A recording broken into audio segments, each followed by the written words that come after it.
move on to the problems. So let us understand ಈ balance sheet final accounts ಅಲ್ಲಿ ಏನೆಲ್ಲ adjustments ಬರುತ್ತೆ ಅನ್ನೋದನ್ನ ತಿಳ್ಕೊಳ್ಳೋಣ. ಸೊ ಇಲ್ಲಿ ನಿಮಗೆ 11 ಅಡ್ಜಸ್ಟ್ಮೆಂಟ್ಸ್ ಇದೆ. ನಿಮ್ಮ ಪ್ರಾಬ್ಲಮ್ ಅಲ್ಲಿ 11 ಅಡ್ಜಸ್ಟ್ಮೆಂಟ್ಸ್ ಬರಲ್ಲ. ಸೊ ಯಾವ್ದಾದ್ರು ಒಂದು 3 ರಿಂದ 4 ಇಲ್ಲ ಮ್ಯಾಕ್ಸಿಮಮ್ 5 ಅಡ್ಜಸ್ಟ್ಮೆಂಟ್ ನ ಬರ್ಬೋದು. ಸೊ ಫೈನಲ್ ಅಕೌಂಟ್ಸ್ ಅಲ್ಲಿ ಅಡ್ಜಸ್ಟ್ಮೆಂಟ್ ಅಲ್ಲಿ ಬಂದಿರ್ತಕ್ಕಂಥ ಐಟಮ್ ನ ನಾವು ಎರಡು ರೀತಿಯಲ್ಲಿ ಅದನ್ನ ಡಿಸ್ಪ್ಲೇ ಮಾಡ್ಬೇಕು, ಪ್ರೆಸೆಂಟ್ ಮಾಡ್ಬೇಕು. ಸೊ ಒಂದು ಪ್ರಾಫಿಟ್ ಅಂಡ್ ಲಾಸ್ ಅಕೌಂಟ್ ಅಲ್ಲಿ ಆದ್ರೂ ಆಗಿರ್ಬೋದು, ಅಥವಾ ಪ್ರಾಫಿಟ್ ಅಂಡ್ ಲಾಸ್ ಅಕೌಂಟ್ ಅಲ್ಲಿ ಆದ್ರೂ ಆಗಿರ್ಬೋದು, ಇಲ್ಲ ಬ್ಯಾಲೆನ್ಸ್ ಶೀಟ್ ಅಲ್ಲಿ ಕೂಡ ಆಗಿರ್ಬೋದು, ಇಲ್ಲ ಪ್ರಾಫಿಟ್ ಅಂಡ್ ಲಾಸ್ ಅಕೌಂಟ್ ಅಲ್ಲಿ 2 ಡಿಫರೆಂಟ್ ಟೈಮ್ ಅಲ್ಲಿ ಕೂಡ ನಾವು ಅದನ್ನ ಅಡ್ಜಸ್ಟ್ಮೆಂಟ್ ಮಾಡಬಹುದು. ಸೊ ಪ್ರಾಬ್ಲಮ್ ಸಾಲ್ವ್ ಮಾಡೋ ಸಂದರ್ಭದಲ್ಲಿ ನಿಮಗೆ ಗೊತ್ತಾಗುತ್ತೆ ಅಡ್ಜಸ್ಟ್ಮೆಂಟ್ ನ ಹೇಗೆ ಐಡೆಂಟಿಫೈ ಮಾಡಬೇಕು, ಹೇಗೆ ಫೈನಲ್ ಅಕೌಂಟ್ ಪ್ರಿಪರೇಷನ್ ಮಾಡೋ ಸಂದರ್ಭದಲ್ಲಿ ಅದನ್ನ ಇನ್ಕಾರ್ಪೊರೇಟ್ ಮಾಡಬೇಕು ಅನ್ನೋ ವಿಚಾರ ನಮಗೆ ಪ್ರಾಬ್ಲಮ್ ಸಾಲ್ವ್ ಮಾಡೋ ಸಂದರ್ಭದಲ್ಲಿ ಗೊತ್ತಾಗುತ್ತೆ. ಈಗ ನಾವು ಕೆಲವೊಂದು ಅಡ್ಜಸ್ಟ್ಮೆಂಟ್ ಬಗ್ಗೆ ಮಾತಾಡ್ತಾ ಹೋಗೋಣ. So first adjustment is closing stock. So ನಾನು ಈಗಾಗಲೇ ಹೇಳಿದೆ ನಿಮಗೆ trading account specimen trading account theory explain ಮಾಡೋ ಸಂದರ್ಭದಲ್ಲಿ ನಿಮಗೆ ಮಾಹಿತಿನ ಕೊಟ್ಟೆ. ಕ್ಲೋಸಿಂಗ್ ಸ್ಟಾಕ್ ಅಂದ್ರೆ ಏನಪ್ಪಾ, unsold goods of finished goods. ಆ ಒಂದು ವರ್ಷದಲ್ಲಿ ಏನೆಲ್ಲ ಅನ್ಸೋಲ್ಡ್ ಫಿನಿಶ್ಡ್ ಗೂಡ್ಸ್ ಇರುತ್ತೆ ಅದನ್ನ ಕ್ಲೋಸಿಂಗ್ ಸ್ಟಾಕ್ ಅಂತ ಕರೀತೀವಿ. ಈ ಕ್ಲೋಸಿಂಗ್ ಸ್ಟಾಕ್ ಮಾಹಿತಿ ಎಲ್ಲಿರುತ್ತೆ ನಿಮಗೆ ಫೈನಲ್ ಅಕೌಂಟ್ಸ್ ಅಲ್ಲಿ ಅಂದ್ರೆ ಅಡ್ಜಸ್ಟ್ಮೆಂಟ್ಸ್ ಅಲ್ಲಿ ಇರುತ್ತೆ. ಅಡ್ಜಸ್ಟ್ಮೆಂಟ್ ಅಲ್ಲಿ ಕ್ಲೋಸಿಂಗ್ ಸ್ಟಾಕ್ ಅಂತ ಏನಿರುತ್ತಲ್ಲ, ಸೊ ಅದನ್ನ ನಾವು there are 2 places final account preparation ಮಾಡೋ ಸಂದರ್ಭದಲ್ಲಿ ಅಲ್ಲಿ 2 ಪ್ಲೇಸಸ್ ಅಲ್ಲಿ ನಾವು ತೋರಿಸಬೇಕಾಗುತ್ತೆ. ಒಂದು ಟ್ರೇಡಿಂಗ್ ಅಕೌಂಟ್ ಕ್ರೆಡಿಟ್ ಸೈಡ್ ಇದೆ. ಸೊ ನೀವು ಟ್ರೇಡಿಂಗ್ ಅಕೌಂಟ್ ಸ್ಪೆಸಿಮೆನ್ ಪ್ರೊಫಾರ್ಮಾ ನೋಡೋ ಸಂದರ್ಭದಲ್ಲಿ ಕ್ರೆಡಿಟ್ ಸೈಡ್ ನೋಡ್ತಾ ಹೋದಾಗ ಫಸ್ಟ್ ಐಟಮ್ ಏನಿತ್ತು, ಅಲ್ಲಿ ಸೇಲ್ಸ್ ಇತ್ತು. ಸೇಲ್ಸ್ ಆದ್ಮೇಲೆ ನೀವು ಸೇಲ್ಸ್ ರಿಟರ್ನ್ ಡಿಡಕ್ಟ್ ಮಾಡಿದ್ರೆ ನೆಟ್ ಸೇಲ್ಸ್ ಔಟರ್ ಕಾಲಮ್ ಆಗ್ತದೆ. ಅದಾದ್ಮೇಲೆ ನೆಕ್ಸ್ಟ್ ಐಟಮ್ ಅಂದ್ರೆ ಕ್ಲೋಸಿಂಗ್ ಸ್ಟಾಕ್. ಕ್ಲೋಸಿಂಗ್ ಸ್ಟಾಕ್ ನ ನಾವು ಟ್ರೇಡಿಂಗ್ ಅಕೌಂಟ್ ಅಲ್ಲಿ ಎಲ್ಲಿ ಪ್ರೆಸೆಂಟ್ ಮಾಡ್ತೀವಿ ಅಂದ್ರೆ ಕ್ರೆಡಿಟ್ ಸೈಡ್ ಟ್ರೇಡಿಂಗ್ ಅಕೌಂಟ್. ಅದೇ ರೀತಿಯಾಗಿ ಬ್ಯಾಲೆನ್ಸ್ ಶೀಟ್ ಅಲ್ಲಿ ನಾವು ಇದನ್ನ ನಾವು ಡಿಸ್ಕ್ಲೋಸ್ ಮಾಡಬೇಕಾಗುತ್ತೆ. ಯಾವ್ದನ್ನ, ಕ್ಲೋಸಿಂಗ್ ಸ್ಟಾಕ್. ಕ್ಲೋಸಿಂಗ್ ಸ್ಟಾಕ್ ಅನ್ನು ನಾವು ಮತ್ತೊಂದು ರೀತಿಯಲ್ಲಿ ಏನಂತ ಕರಿತೀವಿ ಅಂತಂದ್ರೆ ಇನ್ವೆಂಟರಿ ಅಂತ ಕೂಡ ಕರಿತೀವಿ. ಓಕೆ, ಕ್ಲೋಸಿಂಗ್ ಇನ್ವೆಂಟರಿ ಅಂದ್ರೂ ಒಂದೇ, ಕ್ಲೋಸಿಂಗ್ ಸ್ಟಾಕ್ ಅಂದ್ರೂ ಒಂದೇ. ಸೊ ಇದು ಎಲ್ಲಿರುತ್ತೆ ನಿಮಗೆ ಮಾಹಿತಿ, ಅಡ್ಜಸ್ಟ್ಮೆಂಟ್ ಅಲ್ಲಿ ಇರುತ್ತೆ. ಸೊ ಬ್ಯಾಲೆನ್ಸ್ ಶೀಟ್ ಅಲ್ಲಿ ನಾವು ಇದನ್ನ ಕರೆಂಟ್ ಅಸೆಟ್ ಹೆಡ್ ಅಲ್ಲಿ ತೋರಿಸ್ತೀವಿ. ಸೊ ಕರೆಂಟ್ ಅಸೆಟ್ ಅಂದ್ರೆ ಏನು, current assets are the assets which can be converted into cash within a period of 1 year. So ಏನೆಲ್ಲ ಅಸೆಟ್ಸ್ ಬರುತ್ತೆ ಕರೆಂಟ್ ಅಸೆಟ್ಸ್ ಏನಂದ್ರೆ, ಒಂದು cash in hand, cash at bank, prepaid expenses, outstanding income, sundry debtors, closing inventory or closing stock. So ಇವೆಲ್ಲ ಈ ತರದ items ಎಲ್ಲ ಎಲ್ಲಿ ಬರುತ್ತೆ ನಮಗೆ, ಕರೆಂಟ್ ಅಸೆಟ್ ಅಲ್ಲಿ ಬರುತ್ತೆ. ಸೊ ಹಾಗಾಗಿ ಕ್ಲೋಸಿಂಗ್ ಸ್ಟಾಕ್ ನ ನೀವು ಬ್ಯಾಲೆನ್ಸ್ ಶೀಟ್ ಅಲ್ಲಿ ಎಲ್ಲಿ ಡಿಸ್ಕ್ಲೋಸ್ ಮಾಡಬೇಕಂದ್ರೆ under the head of current asset. Next second adjustment ಬಂದ್ಬಿಟ್ಟು ಔಟ್ಸ್ಟ್ಯಾಂಡಿಂಗ್ ಎಕ್ಸ್ಪೆನ್ಸಸ್ ಅಂತ ಇದೆ. ಏನ್ ಔಟ್ಸ್ಟ್ಯಾಂಡಿಂಗ್ ಎಕ್ಸ್ಪೆನ್ಸಸ್ ಅಂತಂದ್ರೆ ಇದನ್ನ ನಾವು ಅಕ್ರೂಡ್ ಲಯಬಿಲಿಟೀಸ್ ಅಂತ ಕೂಡ ಕರಿತೀವಿ, ಅಕ್ರೂಡ್ ಎಕ್ಸ್ಪೆನ್ಸಸ್ ಅಂತ ಕೂಡ ಕರಿತೀವಿ. ಏನ್ ಅಕ್ರೂಡ್ ಎಕ್ಸ್ಪೆನ್ಸಸ್ ಅಂದ್ರೆ ಏನು? So what is the meaning of outstanding expenses? Expenses which are due but not paid by the organisation. Expenses due ಆಗಿದೆ ಬಟ್ ಅದನ್ನ ಪೇ ಮಾಡಲಿಕ್ಕೆ ಆಗಿರಲ್ಲ. Best example is outstanding salaries. So ನಿಮ್ಮ ಆಫೀಸ್ ಅಲ್ಲಿ employees ಇರ್ತಾರೆ, ಈಗ ನಾವು ಜೂನ್ ಮಂತ್ ಅಲ್ಲಿ ಇದೀವಿ. ಸೊ ಜೂನ್ ಮಂತ್ ಕೆಲಸ ಮಾಡಿದ್ಮೇಲೆ ನಾವು ಅವ್ರಿಗೆ ಸ್ಯಾಲರಿನ ಕೊಡ್ಬೇಕು. ನೀವು ಸ್ಯಾಲರಿ ಕೊಟ್ಟಿಲ್ಲ ಅಂತಂದ್ರೆ ಅವ್ರಿಗೆ ಏನಾಗಿದೆ, ಅವ್ರು ಕೆಲಸ ಮಾಡಿದ್ರೆ ನಾವು ಸ್ಯಾಲರಿನ ಕೊಟ್ಟಿಲ್ಲ. So this is best example for accrued expenses. Outstanding salaries ಅಂತ ಕರೀತೀವಿ. ಅಂದ್ರೆ salaries expenses are due but not paid.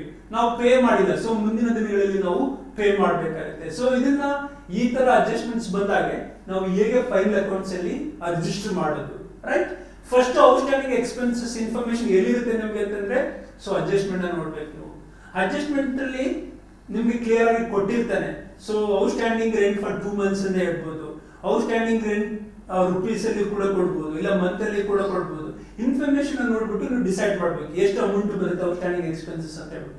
ಇದನ್ನು ಕೂಡ ನಾವು 2 ಪ್ಲೇಸಸ್ ಅಲ್ಲಿ ನಾವು ಇದನ್ನು ಪ್ರೆಸೆಂಟ್ ಮಾಡ್ಬೇಕು. ಒಂದು ಸಪೋಸ್ ಏನಾದ್ರು ಡೈರೆಕ್ಟ್ ಎಕ್ಸ್ಪೆನ್ಸಸ್ ಆಗಿದ್ರೆ debit side of the trading account ಅಲ್ಲಿ ನಾವು ಔಟ್ಸ್ಟ್ಯಾಂಡಿಂಗ್ ಎಕ್ಸ್ಪೆನ್ಸಸ್ ನಾವು ಇನ್ಕಾರ್ಪೊರೇಟ್ ಮಾಡಬೇಕು. ಸೊ ಏನೆಲ್ಲ ಡೈರೆಕ್ಟ್ ಎಕ್ಸ್ಪೆನ್ಸಸ್ ಔಟ್ಸ್ಟ್ಯಾಂಡಿಂಗ್ ಎಕ್ಸ್ಪೆನ್ಸಸ್ ಆಗಿ ನೋಡಬಹುದು ಅಂತಂದ್ರೆ, best is outstanding wages. Outstanding wages ಅಂತ ಏನಾದ್ರು ಇತ್ತ ಅಂತಂದ್ರೆ ನೀವು ಟ್ರೇಡಿಂಗ್ ಅಕೌಂಟ್ ಹೋಗಿ, ಟ್ರೇಡಿಂಗ್ ಅಕೌಂಟ್ ಅಲ್ಲಿ ಡೆಬಿಟ್ ಸೈಡ್ ಅಲ್ಲಿ 2 ವೇಜಸ್ ಅಕೌಂಟ್, ಆ ಕರೆಂಟ್ ಇಯರ್ ಎಕ್ಸ್ಪೆನ್ಸಸ್ ಏನಿದೆ ಇನ್ನರ್ ಕಾಲಮ್ ಅಲ್ಲಿ ತಗೊಳ್ಳಿ, ಆಡ್ ಔಟ್ಸ್ಟ್ಯಾಂಡಿಂಗ್ ಎಕ್ಸ್ಪೆನ್ಸಸ್. ಈ ಔಟ್ಸ್ಟ್ಯಾಂಡಿಂಗ್ ಎಕ್ಸ್ಪೆನ್ಸಸ್ ಬಗ್ಗೆ ಅಡ್ಜಸ್ಟ್ಮೆಂಟ್ ಅಲ್ಲಿ ಸಿಗುತ್ತೆ. ಸೊ ಅವಾಗ total wages for the current accounting period ನ ಔಟರ್ ಕಾಲಮ್ ಅಲ್ಲಿ ಹಾಕಿ. So this is best example. ಇದು ವೇಜಸ್ ಗೆ ಸಂಬಂಧಪಟ್ಟಂತ ಔಟ್ಸ್ಟ್ಯಾಂಡಿಂಗ್ ಎಕ್ಸ್ಪೆನ್ಸಸ್. ಸಪೋಸ್ ಸ್ಯಾಲರೀಸ್ ಇತ್ತು, ಔಟ್ಸ್ಟ್ಯಾಂಡಿಂಗ್ ಸ್ಯಾಲರೀಸ್ ಇತ್ತು, ಔಟ್ಸ್ಟ್ಯಾಂಡಿಂಗ್ ಇನ್ಶೂರೆನ್ಸ್ ಇತ್ತು, ಇಲ್ಲ ಔಟ್ಸ್ಟ್ಯಾಂಡಿಂಗ್ ರೆಂಟ್ ಇತ್ತು, ಇವೆಲ್ಲ ಇಂಡೈರೆಕ್ಟ್ ಎಕ್ಸ್ಪೆನ್ಸಸ್. ಇದನ್ನ ನಾವು ಎಲ್ಲಿ ಇನ್ಕಾರ್ಪೊರೇಟ್ ಮಾಡಬೇಕು ಅಂತಂದ್ರೆ so profit and loss account debit side ಅಲ್ಲಿ, debit side of the profit and loss account ಅಲ್ಲಿ outstanding expenses which are related to indirect expenses ಅದನ್ನ ನಾವು debit side of the profit and loss account ಅಲ್ಲಿ disclose ಮಾಡ್ತೀವಿ. ಇದು liability. So ಈ workers ಕೆಲಸ ಮಾಡಿದ್ರೆ ನಾನು ಅವ್ರಿಗೆ ದುಡ್ಡು ಕೊಟ್ಟಿಲ್ಲ, ಅವ್ರಿಗೆ ಕೊಡಬೇಕು, there is a financial obligation, ಅಂದ್ರೆ ನಾನು ರೀಪೇ ಮಾಡಬೇಕು. ಸೊ ಇದನ್ನ ನಾವು ಕರೆಂಟ್ ಲಯಬಿಲಿಟಿ ಅಂತ ಕರಿತೀವಿ. ಸೊ ಹಾಗಾಗಿ outstanding expenses, accrued liabilities or accrued expenses ಏನಾದ್ರು ಇದ್ರೆ ಇದನ್ನ ನಾವು ಎಲ್ಲಿ ಡಿಸ್ಕ್ಲೋಸ್ ಮಾಡ್ತೀವಿ ಅಂತಂದ್ರೆ ಬ್ಯಾಲೆನ್ಸ್ ಶೀಟ್ ಅಲ್ಲಿ ಕ್ರೆಡಿಟ್ಸ್ ಲಯಬಿಲಿಟಿ ಸೈಡ್ ಅಲ್ಲಿ ತೋರಿಸ್ತೀವಿ, not credit side, I am sorry. So credit debit ನಾವು ಬ್ಯಾಲೆನ್ಸ್ ಶೀಟ್ ಅಲ್ಲಿ ಯೂಸ್ ಮಾಡಲ್ಲ. So balance sheet it is not an account, it is a statement. ಎಲ್ಲಿ ಸ್ಟೇಟ್ಮೆಂಟ್ ಅಂತ ಕರಿತೀವಿ ಅಲ್ಲಿ ಡೆಬಿಟ್ ಟು ಕ್ರೆಡಿಟ್ ಅನ್ನೋ ರೂಲ್ ಬರೋದೇ ಇಲ್ಲ. ಎಲ್ಲಿ ನಾವು ಅಕೌಂಟ್ ಅಂತ ಕರಿತೀವಿ ಅಲ್ಲಿ ಡೆಬಿಟ್ ಕ್ರೆಡಿಟ್ ಬರುತ್ತೆ. ಸೊ ಹಾಗಾಗಿ balance sheet it is not an account, it is a statement. So outstanding expense ಎಲ್ಲಿ ಡಿಸ್ಕ್ಲೋಸ್ ಮಾಡ್ತೀವಿ ಅಂತಂದ್ರೆ ಇದನ್ನ ಬ್ಯಾಲೆನ್ಸ್ ಶೀಟ್ ಅಲ್ಲಿ, so under the head of current liabilities, liability side of the balance sheet ಅಲ್ಲಿ under the head of current liabilities ಅಲ್ಲಿ ನಾವು outstanding expense ನ disclose ಮಾಡ್ತೀವಿ. Next one is prepaid expenses. So prepaid expenses ಅಂದ್ರೆ paid in advance. Best example is insurance. ಮುಂದಿನ ವರ್ಷ insurance premium ನೀವು ಈಗಲೇ ಪೇ ಮಾಡ್ತೀರಾ, ಪೇಡ್ ಇನ್ ಅಡ್ವಾನ್ಸ್. ಸೊ ಇದನ್ನ ನೀವು ಏನ್ ಮಾಡ್ತೀರಾ ಅಂತಂದ್ರೆ ಸೊ ನಾವು ಈ ತರ ಎಕ್ಸ್ಪೆನ್ಸಸ್ ಏನಾದ್ರು ನಾವು ಮೆಜಾರಿಟಿ ಆಫ್ ದ ಎಕ್ಸ್ಪೆನ್ಸ್ ಎಲ್ಲಿ ನೋಡ್ಬೋದು ಪ್ರಿಪೇರ್ಡ್ ಎಕ್ಸ್ಪೆನ್ಸ್ ಎಕ್ಸಾಂಪಲ್ ಅಂತಂದ್ರೆ ರೆಂಟ್ ಅಲ್ಲಿ ನೋಡ್ಬೋದು, ಹಾಗೆ ಇನ್ಶೂರೆನ್ಸ್ ಅಲ್ಲಿ ಕೂಡ ನೋಡ್ಬೋದು. ಪ್ರೀಪೇಡ್ ರೆಂಟ್ ಅಂತ ಏನಾದ್ರು ಇತ್ತ, ಇಲ್ಲ ಪ್ರೀಪೇಡ್ ಇನ್ಶೂರೆನ್ಸ್ ಏನಾದ್ರು ಇತ್ತ ಅಂದ್ರೆ ಅದು ಕರೆಂಟ್ ಅಕೌಂಟಿಂಗ್ ಪೀರಿಯಡ್ ಗೆ ಸಂಬಂಧಪಟ್ಟಿದ್ದಲ್ಲ, ಅಂದ್ರೆ ಮುಂದಿನ ವರ್ಷಕ್ಕೆ ಹೀಗೆ ಪೇ ಮಾಡಿದ್ದೀರಾ. ಸೊ ಅವಾಗ ಏನಾಗುತ್ತೆ ಅಂದ್ರೆ ನೀವು ಡಿಡಕ್ಟ್ ಮಾಡ್ಬೇಕು ಅಮೌಂಟ್. ಯಾಕೆ ಡಿಡಕ್ಟ್ ಮಾಡ್ಬೇಕಂದ್ರೆ it is not related to current accounting period. So income ಆಗಿರ್ಬೋದು, ಎಕ್ಸ್ಪೆನ್ಸಸ್ ಆಗಿರ್ಬೋದು, ಕರೆಂಟ್ ಅಕೌಂಟಿಂಗ್ ಪೀರಿಯಡ್ ಗೆ ಸಂಬಂಧಪಟ್ಟಿದ್ದನ್ನು ಮಾತ್ರ ನಾವು ಇಲ್ಲಿ ಇನ್ಕಾರ್ಪೊರೇಟ್ ಮಾಡ್ತೀವಿ. ಈ ಪ್ರೀಪೇಡ್ ಎಕ್ಸ್ಪೆನ್ಸಸ್ ಅಂತ ಬಂದಾಗೆ it is for future period, it is for next accounting period. ಹಾಗಾಗಿ ನಾವು ಇಲ್ಲಿ ತೋರಿಸೋಗಿಲ್ಲ. ಅವಾಗ ನಾವೇನ್ ಮಾಡ್ಬೇಕಂತಂದ್ರೆ prepaid insurance or prepaid rent ಅಂತ ಏನಾದ್ರು ಇದ್ರೆ ಸೊ ಅದನ್ನು ನಾವು ಪ್ರಾಫಿಟ್ ಅಂಡ್ ಲಾಸ್ ಅಕೌಂಟ್, ಯಾಕಂದ್ರೆ ಪ್ರೀಪೇಡ್ ರೆಂಟ್ ಇದೆ ಇಂಡೈರೆಕ್ಟ್ ಎಕ್ಸ್ಪೆನ್ಸಸ್, ಇನ್ಶೂರೆನ್ಸ್ ಅಂದ್ರೆ ಏನಾದ್ರು it is also indirect expenses. ಇವೆರಡನ್ನ ನಾವು ಎಲ್ಲಿ ಡಿಸ್ಕ್ಲೋಸ್ ಮಾಡ್ತೀವಿ debit side of the profit and loss account. So ಅದೇ ರೀತಿಯಾಗಿ prepaid rent R prepaid insurance ಬಂದಾಗ ಅದನ್ನ ನಾವು ಎಲ್ಲಿ ಡಿಸ್ಕ್ಲೋಸ್ ಮಾಡ್ತೀವಿ ಅಂತಂದ್ರೆ ಇದನ್ನ ಡಿಡಕ್ಟ್ ಮಾಡಬೇಕು. ಪ್ರೀಪೇಡ್ ರೆಂಟ್ ಅಂತ ಇತ್ತಂದ್ರೆ ನೀವು ಪ್ರಾಫಿಟ್ ಅಂಡ್ ಲಾಸ್ ಅಕೌಂಟ್ ಅಲ್ಲಿ ಡೆಬಿಟ್ ಸೈಡ್ ಅಲ್ಲಿ ಟು ರೆಂಟ್ ಅಕೌಂಟ್ ಅಂತ ತಗೊಳ್ತೀರಾ. ಸೊ ಅಮೌಂಟ್ ನೀವು ಇದರ ಕಾಲಕ್ಕೆ ಕೊಡಬೇಕು. Less prepaid rent, prepaid rent ಏನಾದ್ರು ಇದ್ರೆ ಮಾತ್ರ ನೀವು ಡಿಡಕ್ಟ್ ಮಾಡಬೇಕು. ಪ್ರೀಪೇಡ್ ಇನ್ಶೂರೆನ್ಸ್ ಏನಾದ್ರು ಇದ್ರೆ ಮಾತ್ರ ನೀವು ಡಿಡಕ್ಟ್ ಮಾಡಬೇಕು, ರೈಟ್? ಸೊ ಇದನ್ನ ಡಿಡಕ್ಟ್ ಮಾಡಾದ್ಮೇಲೆ ನೆಟ್ ಮುಂದೆ ನೀವು ಔಟರ್ ಕಾಲಮಲ್ಲಿ ಹಾಕ್ತೀರಿ. ಇದು ಫಸ್ಟ್ ಟ್ರೀಟ್ಮೆಂಟ್ ಯಾವುದಕ್ಕೆ prepaid expenses. So second treatment ನೀವು ಹೇಗೆ ಕೊಡ್ಬೇಕು ಅಕೌಂಟಿಂಗ್ ಟ್ರೀಟ್ಮೆಂಟ್ ಅಂತಂದ್ರೆ prepaid expenses it is a current asset. So ಇದನ್ನ ನಾವು ಅಸೆಟ್ ಸೈಡ್ ಅಲ್ಲಿ under the head of current asset ಅಲ್ಲಿ ಅದನ್ನು ತೋರಿಸ್ತೀವಿ, ಅದನ್ನ prepaid expenses. So prepaid adjustment ಅಲ್ಲಿ ಫೈನಲ್ ಅಕೌಂಟ್ ಅಡ್ಜಸ್ಟ್ಮೆಂಟ್ ಅಲ್ಲಿ ಏನೇ ಐಟಮ್ ಬಂದಿರಲಿ ಅದನ್ನ ನಾವು ಎರಡು ಪ್ಲೇಸ್ ಅಲ್ಲಿ ತೋರಿಸಬೇಕಾಗುತ್ತೆ. ಫಸ್ಟ್ ಐಟಮ್ ನ ಅರ್ಥ ಮಾಡ್ಕೊಳ್ಳಿ, ನೇಚರ್ ಆಫ್ ಅಕೌಂಟ್ ನ ಅರ್ಥ ಮಾಡ್ಕೊಳ್ಳಿ. ಸೊ ಅದನ್ನ ಎಲ್ಲಿ ಪ್ರೆಸೆಂಟ್ ಮಾಡಬಹುದು, please try to understand the nature of account. Nature of account ಮೇಲೆ ನಾವು ಡಿಸೈಡ್ ಮಾಡ್ತೀವಿ whether it is direct or indirect, whether it is asset or liabilities. Please try to understand this concept. That is about prepaid expenses. So outstanding income. So outstanding income ಅಂದ್ರೆ ಏನಪ್ಪ? Income received but not, income earned but not received. So outstanding income ಅಂದ್ರೆ ನಾವು income ನ earn ಮಾಡಿದ್ವಿ ಮತ್ತೆ receive ಮಾಡಿಲ್ಲ. So ಇದು ಕೂಡ ನಾವು ಎಲ್ಲಿ ಡಿಸ್ಕ್ಲೋಸ್ ಮಾಡ್ತೀವಿ ಅಂತಂದ್ರೆ ಇನ್ಕಮ್ ಅಂದ ತಕ್ಷಣ ಇದು ಇಂಡೈರೆಕ್ಟ್ ಇನ್ಕಮ್.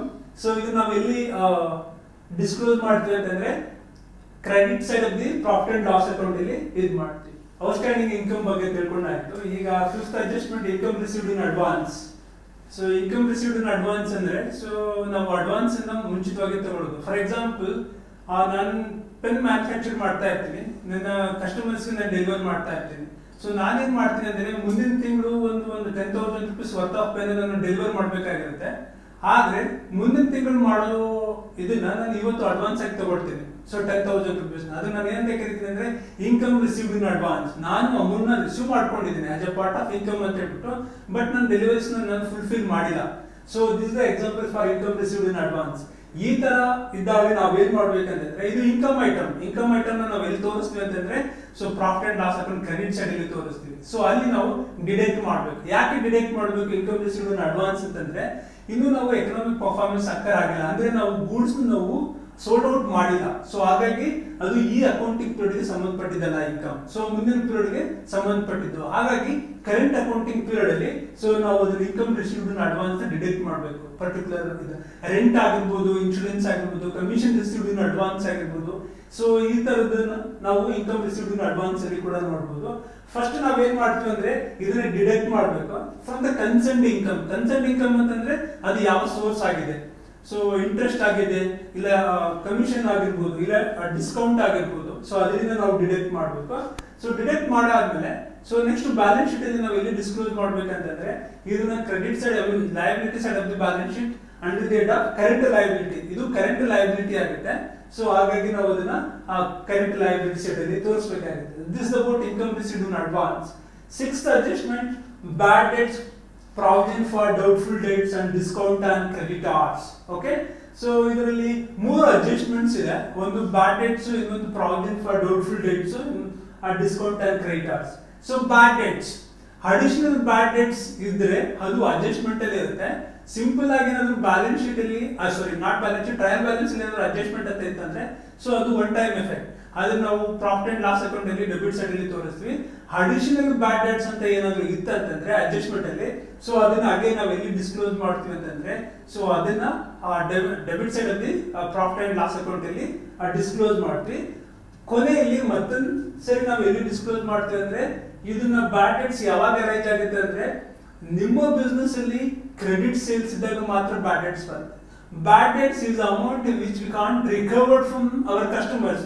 ನಾನೇನಾದ್ರು ಕ್ರೆಡಿಟ್ ಬೇಸಿಸ್ ಮೇಲೆ ಸೇಲ್ಸ್ ಮಾಡಿರ್ತೀನಿ ಗೂಡ್ಸ್ ನ, ಸೊ ಅದನ್ನ ನಾನು ರಿಕವರಿ ಮಾಡ್ಲಿಕ್ಕೆ ಆಗಲ್ಲ, ಅದು ನನಗೆ ಬ್ಯಾಡ್ ಡೇಟ್ಸ್ ಆಗುತ್ತೆ, ಲಾಸ್ ಆಗುತ್ತೆ, ರೈಟ್. ಸೊ ಅದನ್ನ ಈ ತರ ಎಕ್ಸ್ಪೆನ್ಸ್, ಈ ತರ ಅಡಿಷನಲ್ ಬ್ಯಾಡ್ ಡೇಟ್ಸ್ ಏನಾದ್ರು ಇದ್ರೆ ಅದನ್ನ ನಾವು ಫಸ್ಟ್ ಆ ಪ್ರಾಫಿಟ್ ಅಂಡ್ ಲಾಸ್ ಅಕೌಂಟ್ ಅಲ್ಲಿ ಡೆಬಿಟ್ ಸೈಡ್ ಅಲ್ಲಿ ತೋರಿಸಬೇಕು. ಸೊ ನೆಕ್ಸ್ಟ್ ಬ್ಯಾಲೆನ್ಸ್ ಶೀಟ್ ಅಲ್ಲಿ ಇದನ್ನ ಸನ್ರಿ ಡೆಟಾರ್ಸ್ ಅಂತ ಡಿಡಕ್ಟ್ ಮಾಡಬೇಕು. ಸನ್ರಿ ಡೆಟಾರ್ಸ್ ಯಾವಾಗ ಅರೈಸ್ ಆಗುತ್ತೆ ಅಂದ್ರೆ ಕ್ರೆಡಿಟ್ ಸೇಲ್ಸ್ ಇದ್ದಾಗ ಅರೈಸ್ ಆಗುತ್ತೆ, ರೈಟ್. ಸೊ ಕ್ರೆಡಿಟ್ ಸೇಲ್ಸ್ ಇದ್ರೆ ಸನ್ರಿ ಡೆಟಾರ್ಸ್ ಇದ್ರೆ so bad debts. So no sundry debtors, no bad debts. No bad debts ಅಂದಾಗ ನೋ ಕ್ರೆಡಿಟ್ ಸೇಲ್ಸ್. ಸೊ ಯಾವುದೇ ಬಿಸ್ನೆಸ್ ಅಲ್ಲಿ 100% ಕ್ಯಾಶ್ ಸೇಲ್ಸ್ ಇರ್ಲಿಕ್ಕೆ ಸಾಧ್ಯ ಇರಲ್ಲ. ಸೊ ಕ್ರೆಡಿಟ್ ಸೇಲ್ಸ್ ಇದೇ ಇರುತ್ತೆ. ಸೊ ಕ್ರೆಡಿಟ್ ಸೇಲ್ಸ್ ಇದೆ ಅಂದ್ರೆ ಸನ್ರಿ ಡೆಟಾರ್ಸ್ ಇದೆ. ಸನ್ರಿ ಡೆಟಾರ್ಸ್ ಇದೆ ಅಂತಂದ್ರೆ ಸೊ ನಿಮ್ಗೆ small amount of percentage bad dates ಕೂಡ ಇರುತ್ತೆ, ರೈಟ್. ಸೊ ಬ್ಯಾಡ್ ಡೇಟ್ಸ್ ನಾವು debit side profit and loss account ಅಲ್ಲಿ ಡಿಸ್ಕ್ಲೋಸ್ ಮಾಡಬೇಕು. ಅದಾದ್ಮೇಲೆ ಬ್ಯಾಲೆನ್ಸ್ ಶೀಟ್ ಅಲ್ಲಿ ಅಸೆಟ್ ಸೈಡ್ ಅಲ್ಲಿ ಸನ್ರಿ ಡೆಟಾರ್ಸ್ ಗ್ರಾಸ್ ಅಮೌಂಟ್ ನಾವು ಇನ್ನರ್ ಕಾಲಮ್ ಅಲ್ಲಿ ತಗೊಳ್ಬೇಕು. ಲೆಸ್ ಬ್ಯಾಡ್ ಡೇಟ್, ಅಡಿಷನಲ್ ಬ್ಯಾಡ್ ಡೇಟ್ಸ್ ನ ಬಗ್ಗೆ ಮಾತ್ರ ನಾವು ಡಿಡಕ್ಟ್ ಮಾಡಬೇಕು. ಸಪೋಸ್ ಕರೆಂಟ್ ಬ್ಯಾಡ್ ಡೇಟ್ಸ್ ಏನಾದ್ರು ಟ್ರಯಲ್ ಬ್ಯಾಲೆನ್ಸ್ ಅಲ್ಲಿ ಇತ್ತಂದ್ರೆ ಅದನ್ನ ಮತ್ತೆ ನಾವು ಬ್ಯಾಲೆನ್ಸ್ ಶೀಟ್ ಅಲ್ಲಿ ಡಿಡಕ್ಟ್ ಮಾಡಬಾರ್ದು. ಅಡಿಷನಲ್ ಬ್ಯಾಡ್ ಡೇಟ್ಸ್ ಇದ್ದ ಮಾತ್ರ ನಾವು ಡಿಡಕ್ಟ್ ಮಾಡಬೇಕು. ಅಡಿಷನಲ್ ಬ್ಯಾಡ್ ಡೇಟ್ ಇನ್ಫಾರ್ಮೇಶನ್ ಎಲ್ಲಿರುತ್ತೆ ನಿಮ್ಗೆ ಅಂತಂದ್ರೆ ಅಡ್ಜಸ್ಟ್ಮೆಂಟ್ ಅಲ್ಲಿ ಇರುತ್ತೆ.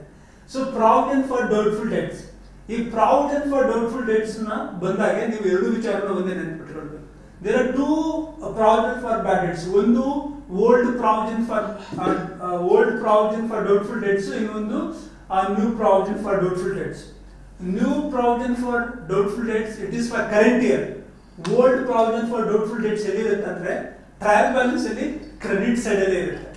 ಓಕೆ, ಸೊ ಈ ಅಡ್ಜಸ್ಟ್ಮೆಂಟ್ ಬಂದಾಗ ನೀವು ಏನ್ ಮಾಡ್ಬೇಕು ಅಂತಂದ್ರೆ ಇದನ್ನ ಕೂಡ ನಾವು ಕಂಪ್ಯಾರಿಸನ್ ಮಾಡ್ಬೇಕು. ಓಲ್ಡ್ RDD ಎಷ್ಟಿದೆ, ನ್ಯೂ RDD ಎಷ್ಟಿದೆ, PDD provision for doubtful debts, RDD reserve for doubtful dates ಅಂತ ಕೂಡ ಕರಿತೀವಿ ನಾವು. ಓಲ್ಡ್ ಗೆ ನೀವು ಕಂಪ್ಯಾರಿಸನ್ ಮಾಡಬೇಕು. ನ್ಯೂ PDD ಏನಾದ್ರು ಜಾಸ್ತಿ ಇದ್ದು ಓಲ್ಡ್ RDD ಕಡಿಮೆ ಇತ್ತಂದ್ರೆ ಇದನ್ನ ನಾವು debit side of the profit and loss account ಅಲ್ಲಿ ಡಿಸ್ಕ್ಲೋಸ್ ಮಾಡ್ತೀವಿ. Suppose old PDD or old RDD, PDD ಅಂತಂದ್ರೆ provision for doubtful debts, RDD ಅಂತಂದ್ರೆ reserve for doubtful debts. So old RDD ಜಾಸ್ತಿ ಇದ್ದು ಸೊ ನ್ಯೂ RDD ಕಡಿಮೆ ಇತ್ತಂದ್ರೆ ಎಲ್ಲಿ present ಮಾಡ್ಬೇಕಂದ್ರೆ credit side of the profit and loss account. So ಅದೇ ರೀತಿಯಾಗಿ ಸೊ ಅದನ್ನ ನೀವು ಡಿಡಕ್ಟ್ ಮಾಡಬೇಕು asset side of the balance sheet ಅಲ್ಲಿ. ದೆನ್ ಡಿಸ್ಕೌಂಟ್ ಅಂಡ್ ಕ್ರೆಡಿಟಾರ್ಸ್ ಅಂತ ಇದೆ. ಸೊ ಇದನ್ನ ನೀವು creditors, okay. So discount and creditors ಇದ್ರೆ credits of the profit and loss account. Discount and debtors ಇದ್ರೆ ಯಾಕಂದ್ರೆ ನೀವು ಕ್ರೆಡಿಟಾರ್ಸ್ ಇಂದ ಏನೋ ಡಿಸ್ಕೌಂಟ್ ತಗೊಂಡ್ರೆ ನಿಮ್ಗೆ ಇನ್ಕಮ್ ಆಗುತ್ತೆ. ಸೊ ಹಾಗಾಗಿ ನೀವು profit and loss account credit side ಅಲ್ಲಿ ಇದು ಮಾಡಬೇಕು. ಡಿಸ್ಕೌಂಟ್ ಆನ್ ಡೆಟಾರ್ಸ್, ನೀವು ಡೆಟಾರ್ಸ್ ಗೆ ಡಿಸ್ಕೌಂಟ್ ಕೊಟ್ಟರೆ ನಿಮಗೆ ಲಾಸ್ ಆಗುತ್ತೆ. ಸೊ ಅದನ್ನ ನಾವು profit and loss account debit side ಅಲ್ಲಿ ಇನ್ಕಾರ್ಪೊರೇಟ್ ಮಾಡಬೇಕು. So this is about 6th adjustment. Provident for discount on creditors, ಇಲ್ಲಿ ಸ್ವಲ್ಪ ಪ್ರಿಂಟಿಂಗ್ ಮಿಸ್ಟೇಕ್ ಆಗಿದೆ. ಅಡ್ಜಸ್ಟ್ಮೆಂಟ್ 6 ಅಲ್ಲಿ ಡಿಸ್ಕೌಂಟ್ ಆನ್ ಕ್ರೆಡಿಟಾರ್ಸ್ ಇದೆಯಲ್ಲ, ಅದು ಡಿಸ್ಕೌಂಟ್ ಆನ್ ಕ್ರೆಡಿಟಾರ್ಸ್ ಅಲ್ಲ, ಅದು ಡೆಟಾರ್ಸ್. ಯಾಕೆಂದ್ರೆ ಅಡ್ಜಸ್ಟ್ಮೆಂಟ್ ನಂಬರ್ 7 ಅಲ್ಲಿ ದೇರ್ ಇಸ್ ಸಪರೇಟ್ ಲೈನ್. ಏನ್ ಹೇಳ್ತಾ ಇದೆ ಅಂದ್ರೆ provident for discount on creditors. So ನಾನು ಈಗಾಗಲೇ ಹೇಳಿದೆ, ಸೊ ಡಿಸ್ಕೌಂಟ್ ಆನ್ ಕ್ರೆಡಿಟಾರ್ಸ್ ಇದ್ರೆ it is an income, discount on debtors it is a loss. So loss ಇದ್ರೆ ನಾವು debit side profit and loss account ಅಲ್ಲಿ ತೋರಿಸಬೇಕು. ಇನ್ಕಮ್ ಯಾವ್ದಾಗಿರುತ್ತೆ, provident for discount and creditors. So ಇದನ್ನು ನಾವು credit side profit and loss account ಅಲ್ಲಿ ತೋರಿಸಬೇಕು. ಅದೇ ರೀತಿಯಾಗಿ ಸೊ ಬ್ಯಾಲೆನ್ಸ್ ಶೀಟ್ ಅಲ್ಲಿ ನಾವು ಏನ್ ಮಾಡ್ಬೇಕಂತಂದ್ರೆ ಕ್ರೆಡಿಟಾರ್ಸ್ ಇಂದ ಡಿಡಕ್ಟ್ ಮಾಡಬೇಕು. ಕ್ರೆಡಿಟಾರ್ಸ್ ಅಂತಂದ್ರೆ ಏನಪ್ಪ, ಕ್ರೆಡಿಟಾರ್ಸ್ ಯಾರು ನಮಗೆ ಸಪ್ಲೈ ಮಾಡಿರ್ತಾರೆ ಅವನಿಗೆ ಅಮೌಂಟ್ ಕೊಡಬೇಕಾಗಿರುತ್ತಲ್ಲ, ಅವನಿಗೆ ಡಿಸ್ಕೌಂಟ್ ಬಂದಿರುತ್ತೆ ನಮಗೆ. ಆ ಡಿಸ್ಕೌಂಟ್ ಅಮೌಂಟ್ ಅನ್ನು ನಾವು current liabilities under the head of current current creditors, trade creditors, sundry creditors ಅಂತ ಕರಿತೀವಿ. ಅದರಿಂದ ನಾವು ಡಿಡಕ್ಟ್ ಮಾಡಬೇಕು. ಅದನ್ನ ನಾವು provident for discount and creditors ಅಂತ ಕರಿತೀವಿ. 8th one depreciation. So depreciation ಅಂತಂದ್ರೆ decrease in the value of fixed asset. So ಇದು ಡಿಪ್ರಿಸಿಯೇಷನ್ ಯಾವ ಅಸೆಟ್ ಗೆ ಅಪ್ಲಿಕಬಲ್ ಆಗುತ್ತೆ, it's only for fixed asset. So land ಕೂಡ fixed asset, but land depreciate ಆಗಲ್ಲ, it is always appreciate. ಹಾಗಾಗಿ depreciation it is not applicable for land asset. ಅದನ್ನು ನೀವು ಗಮನದಲ್ಲಿ ಇಟ್ಕೊಳ್ಬೇಕು. ಡಿಪ್ರಿಷಿಯೇಷನ್ ಅಡ್ಜಸ್ಟ್ಮೆಂಟ್ ಏನಾದ್ರು ಇದಂದ್ರೆ ಫಸ್ಟ್ ಅದನ್ನ ನಾವು ಏನ್ ಮಾಡಬೇಕು, debit side profit and loss account ಅಲ್ಲಿ ತೋರಿಸಬೇಕು. ಅದಾದ್ಮೇಲೆ ಬ್ಯಾಲೆನ್ಸ್ ಶೀಟ್ ಅಲ್ಲಿ ಕನ್ಸರ್ನ್ ಅಸೆಟ್ ಇಂದ ನಾವು ಡಿಡಕ್ಟ್ ಮಾಡಬೇಕು. It is to be deducted from the concern fixed asset in the balance sheet. So this is the accounting treatment for depreciation. So adjustment number 9, appreciation. So probably appreciation ಅಂದ್ರೆ increase in the value of asset. ಯಾವ value ಯಾವ asset value increase ಆಗಿರುತ್ತೆ, so ಅದನ್ನು appreciation ಅಂತ ಕರಿತೀವಿ. So appreciation means what, it is income for the organisation. So ಹಾಗಾಗಿ appreciation ಏನಾದ್ರು ಇದ್ರೆ ಅದನ್ನ ನಾವು credit side profit and loss account ಅಲ್ಲಿ ಡಿಸ್ಕ್ಲೋಸ್ ಮಾಡ್ತೀವಿ. ಅದೇ ರೀತಿಯಾಗಿ ಯಾವ ಅಸೆಟ್ ಇನ್ಕ್ರೀಸ್ ಆಗಿರುತ್ತೆ ಆ ಅಸೆಟ್ ಗೆ ನಾವು ಆ ಇನ್ಕ್ರೀಸ್ ಆರ್ ಅಪ್ರಿಷಿಯೇಷನ್ ಅಮೌಂಟ್ ನಾವು ಆಡ್ ಬ್ಯಾಕ್ ಮಾಡ್ತೀವಿ ಎಲ್ಲಿ, ಬ್ಯಾಲೆನ್ಸ್ ಶೀಟ್ ಅಲ್ಲಿ. Okay, this is about appreciation. 10th one is interest on capital. So interest on capital ಏನಾದ್ರು ಇದ್ರೆ ಇದು ಎಕ್ಸ್ಪೆನ್ಸಸ್ ಆಗುತ್ತೆ ಯಾರಿಗೆ, ಆರ್ಗನೈಸೇಷನ್ಸ್. ಸೊ ಹಾಗಾಗಿ ಇದನ್ನ ನಾವೇನ್ ಮಾಡ್ತೀವಿ ಅಂದ್ರೆ, so profit and loss account debit side ಅಲ್ಲಿ ಇಂಟ್ರೆಸ್ಟ್ ಆನ್ ಕ್ಯಾಪಿಟಲ್ ನ ಎಂಟ್ರಿ ಮಾಡ್ತೀವಿ. ಸೊ ಇಂಟ್ರೆಸ್ಟ್ ಆನ್ ಕ್ಯಾಪಿಟಲ್ ಅಂತಂದ್ರೆ ರೇಟ್ ಆಫ್ ಇಂಟ್ರೆಸ್ಟ್ ಕೊಟ್ಟಿರ್ತಾರೆ, ಕ್ಯಾಪಿಟಲ್ ಇರುತ್ತೆ, ಆ ರೇಟ್ ಆಫ್ ಇಂಟ್ರೆಸ್ಟ್ ನ ಕ್ಯಾಪಿಟಲ್ ಮೇಲೆ ಅಪ್ಲೈ ಮಾಡಿದ್ರೆ you will get the interest on capital. ಅದು ಎಕ್ಸ್ಪೆನ್ಸಸ್ ಆಗುತ್ತೆ ಆರ್ಗನೈಸೇಷನ್ ಗೆ. ಹಾಗಾಗಿ ನಾವು debit side profit and loss account ಅಲ್ಲಿ ಡಿಸ್ಕ್ಲೋಸ್ ಮಾಡಬೇಕು. That is the first accounting treatment. Second aspect ಅಲ್ಲಿ ಏನ್ ಮಾಡ್ತೀವಿ ಅಂದ್ರೆ ಅದನ್ನ ನಾವು ಕ್ಯಾಪಿಟಲ್ ಗೆ ಆಡ್ ಬ್ಯಾಕ್ ಮಾಡ್ತೀವಿ.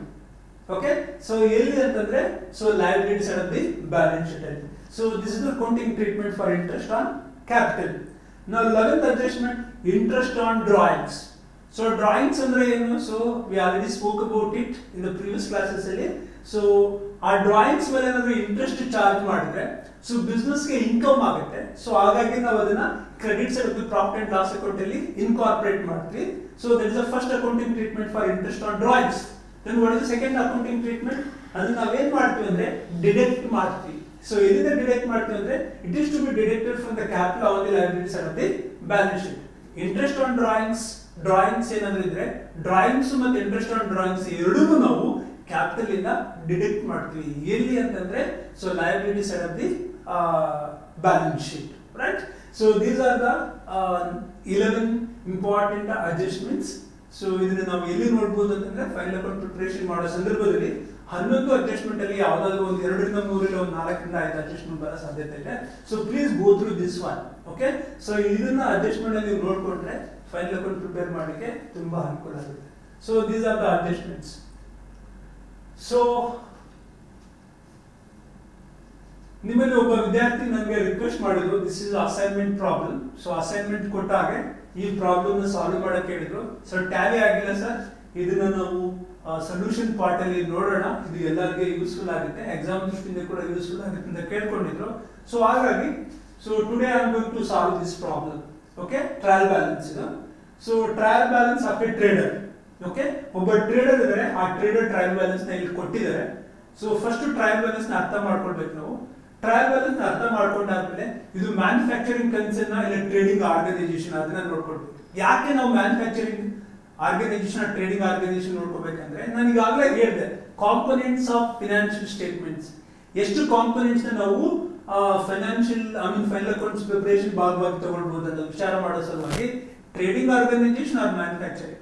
ಸೊ ಪ್ರಾಬ್ಲಮ್ ನಿಮಗೆ 99% ಮ್ಯಾನುಫ್ಯಾಕ್ಚರಿಂಗ್ ಕನ್ಸರ್ನ್ ಬಗ್ಗೆ ಪ್ರಾಬ್ಲಮ್ ಬರಲ್ಲ ಅನ್ಕೊಂಡಿದ್ದೀನಿ. ಸೊ ಓನ್ಲಿ 1% ಬಂದಾಗೆ ಸೊ ಅದನ್ನ ನೆನಪಲ್ಲಿ ಇಟ್ಕೊಂಡಿರ್ಬೇಕು. ಸೊ ಮ್ಯಾನುಫ್ಯಾಕ್ಚರಿಂಗ್ ಅಕೌಂಟ್ ಡೀಟೇಲ್ಸ್ ಏನಾದ್ರು ಇತ್ತಂದ್ರೆ ಸೊ ಮ್ಯಾನುಫ್ಯಾಕ್ಚರಿಂಗ್ ಕನ್ಸರ್ನ್, ಇಲ್ಲ ನಿಮ್ಗೆ ಪ್ರಿನ್ಸಿಪಲ್ ಬಿಸ್ನೆಸ್ ಏನನ್ನೋದು ಕೂಡ ನಿಮ್ಗೆ ಪ್ರಾಬ್ಲಮ್ ಪ್ರಾರಂಭದಲ್ಲಿ ಕೊಟ್ಟಿರ್ತಾನೆ. ಕೊಟ್ಟಿಲ್ಲ ಅಂತಂದ್ರೆ simply it is a trading organisation. Trading organisation ಅಂದಾಗ ಸೊ ನೀವು 3 ಕಾಂಪೊನೆಂಟ್ಸ್ ಮಾತ್ರ ಇನ್ಕ್ಲೂಡ್ ಮಾಡಬೇಕು. ಏನು 3 ಕಾಂಪೊನೆಂಟ್ಸ್ ಫಿನಾನ್ಷಿಯಲ್ ಸ್ಟೇಟ್ಮೆಂಟ್ಸ್ ಅಂತಂದ್ರೆ ಒಂದು ಟ್ರೇಡಿಂಗ್ ಅಕೌಂಟ್, ಇನ್ನೊಂದು ಪ್ರಾಫಿಟ್ ಅಂಡ್ ಲಾಸ್ ಅಕೌಂಟ್, ಇನ್ನೊಂದು ಬ್ಯಾಲೆನ್ಸ್ ಶೀಟ್. ಇಲ್ಲಿ ಮ್ಯಾನುಫ್ಯಾಕ್ಚರಿಂಗ್ ಫಸ್ಟ್ ಪ್ರಾಬ್ಲಮ್ ನಾವು ಓದ್ಬಿಡ್ತೀನಿ. So later we will discuss one by one. Okay, this is a trial balance of a trader. So as on 31st December 2020. Okay, ಈ problem already ನಾನು WhatsApp group ಅಲ್ಲಿ ಕೂಡ share ಮಾಡ್ಕೊಂಡಿದ್ದೀನಿ ನಿಮ್ಮ ಜೊತೆ. So ಇಲ್ಲಿ ಟ್ರಯಲ್ ಬ್ಯಾಲೆನ್ಸ್ ಕೊಟ್ಟಿದ್ದಾರೆ. So trial balance ಇಲ್ಲಿ there are 3 columns. So particulars, debit amount column and credit amount column. So capital it is a balance sheet item. So ನೀವೇನ್ ಮಾಡ್ತೀರಾ ಅಂತಂದ್ರೆ ಸೊ ಇದನ್ನ ಮಾರ್ಕ್ ಮಾಡ್ಕೊಳ್ಳಿ, ನೆನಪಲ್ಲಿ ಇಟ್ಕೊಂಡಿರಿ. So capital is a balance sheet item. Balance sheet ಅಲ್ಲಿ ಎಲ್ಲಿ disclose ಮಾಡ್ತೀವಿ ಅಂತಂದ್ರೆ liability side of the balance sheet. Okay, stock on 1/1/2020 ಅಂತ ಇದೆ. ಸೊ ಡೆಬಿಟ್ ಬ್ಯಾಲೆನ್ಸ್ ತೋರಿಸ್ತಾ ಇದೆ. So 54,000 rupees, right. ಇದು ಕ್ಲೋಸಿಂಗ್ ಬ್ಯಾಲೆನ್ಸಸ್. ಇವೆಲ್ಲ ಕ್ಲೋಸಿಂಗ್ ಬ್ಯಾಲೆನ್ಸ್ ನ ಎಲ್ಲಿ ಇನ್ಕಾರ್ಪೊರೇಟ್ ಮಾಡ್ತೀವಿ ಅಂದ್ರೆ ಸೊ ನಾವು ಫೈನಲ್ ಅಕೌಂಟ್ ಪ್ರಿಪರೇಷನ್ ಮಾಡೋ ಸಂದರ್ಭದಲ್ಲಿ ಕ್ಲೋಸಿಂಗ್ ಬ್ಯಾಲೆನ್ಸಸ್ ನ ತಗೊಳ್ತೀವಿ. ಸ್ಟಾಕ್ ಆನ್ 1/1/2020 ಇದೆಲ್ಲ ಇದು ಓಪನಿಂಗ್ ಸ್ಟಾಕ್ ಅಂತ ಕರಿತೀವಿ. ನಮ್ಗೆ ಎಷ್ಟಿದೆ 54,000 rupees ಇದೆ. It is A profit and loss account. Trading and profit and loss account ಅಲ್ಲಿ ನಾವು ತೋರಿಸ್ತೀವಿ. ನೀವು ಟ್ರೇಡಿಂಗ್ ಅಕೌಂಟ್ ಅಲ್ಲಿ ನೋಡಿದ್ರೆ ಡೆಬಿಟ್ ಸೈಡ್ ಅಲ್ಲಿ ಫಸ್ಟ್ ಐಟಮ್ ಏನು ಟು ಓಪನಿಂಗ್ ಸ್ಟಾಕ್ ಅಂತ ಕರಿತೀವಿ.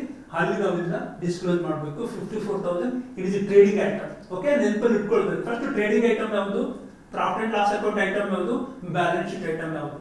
ಸೊ ಇದನ್ನ ಮಾರ್ಕ್ ಮಾಡ್ಕೊಂಡು ಆದ್ಮೇಲೆ ಸೊ ಟ್ರೇಡಿಂಗ್ ಅಕೌಂಟ್ಸ್ ಅಲ್ಲಿ ಏನೇನು ಐಟಮ್ಸ್ ಬರುತ್ತೆ ಡೆಬಿಟ್ ಸೈಡ್, ಏನ್ ಐಟಮ್ಸ್ ಕ್ರೆಡಿಟ್ ಬರುತ್ತೆ. ಸೊ ಟ್ರೇಡಿಂಗ್ ಅಕೌಂಟ್ ಕಂಪ್ಲೀಟ್ ಆದ್ಮೇಲೆ profit and loss account. Profit and loss account debit side ಏನ್ ಬರುತ್ತೆ, ಕ್ರೆಡಿಟ್ ಸೈಡ್ ಏನ್ ಬರುತ್ತೆ.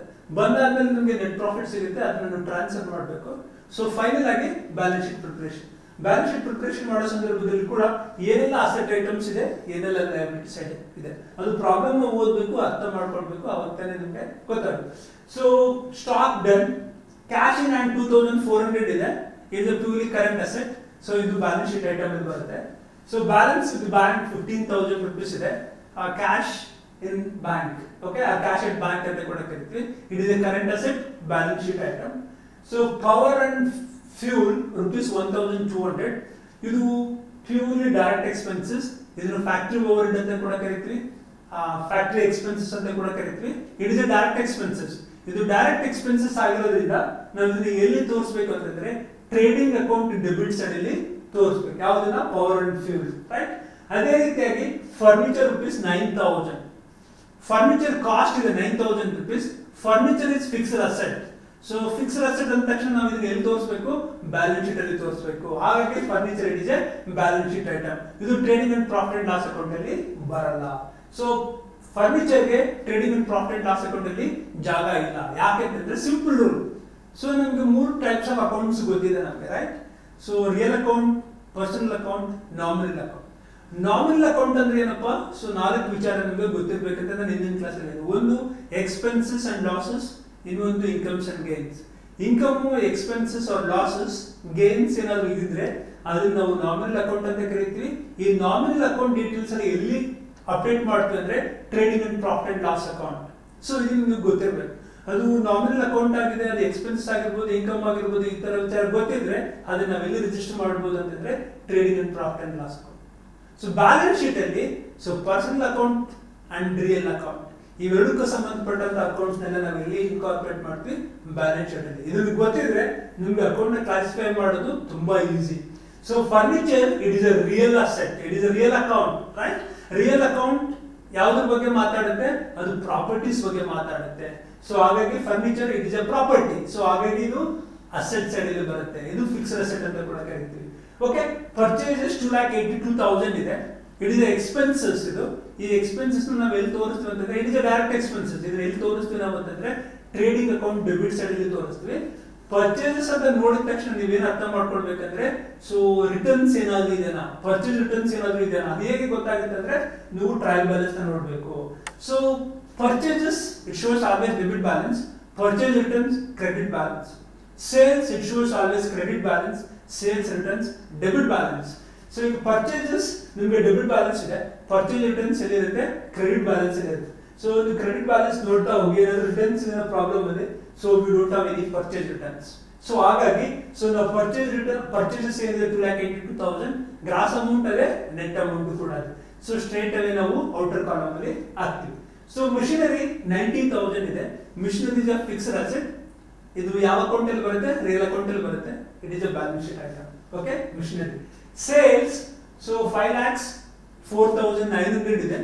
ಇದನ್ನ ನಾವು ರೆವಿನ್ಯೂ ಅಂತ ಕರಿತೀವಿ, ಇನ್ಕಮ್ ಅಂತ ಕರಿತೀವಿ. It is a part of nominal account. ಇದನ್ನ ನಾವು ಡೈರೆಕ್ಟ್ ಇನ್ಕಮ್ ಅಂತ ಕೂಡ ಕರಿತೀವಿ. ಇದನ್ನ ನಾವು ಎಲ್ಲಿ ರಿಜಿಸ್ಟರ್ ಮಾಡ್ತೀವಿ ಅಂತಂದ್ರೆ, ಎಲ್ಲಿ ಪ್ರೆಸೆಂಟ್ ಮಾಡ್ತೀವಿ ಇದನ್ನ, ಸೊ ಕ್ರೆಡಿಟ್ ಸೈಡ್ ಅಲ್ಲಿ ಟ್ರೇಡಿಂಗ್ ಅಕೌಂಟ್ ಅಲ್ಲಿ.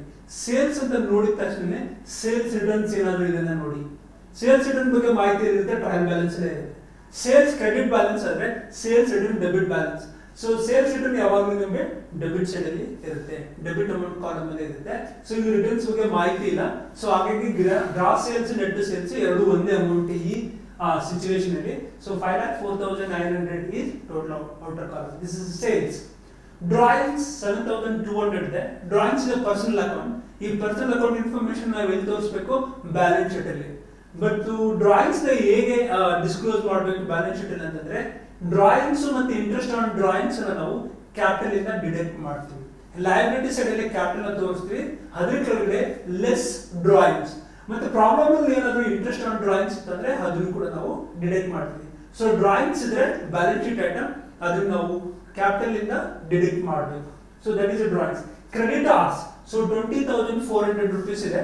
ಸನ್ರಿ ಕ್ರೆಡಿಟಾರ್ಸ್ ಅಂತ ಟ್ರೇಡ್ ಕ್ರೆಡಿಟಾರ್ಸ್ ಅಂತ ಕೂಡ ಕರಿತೀವಿ.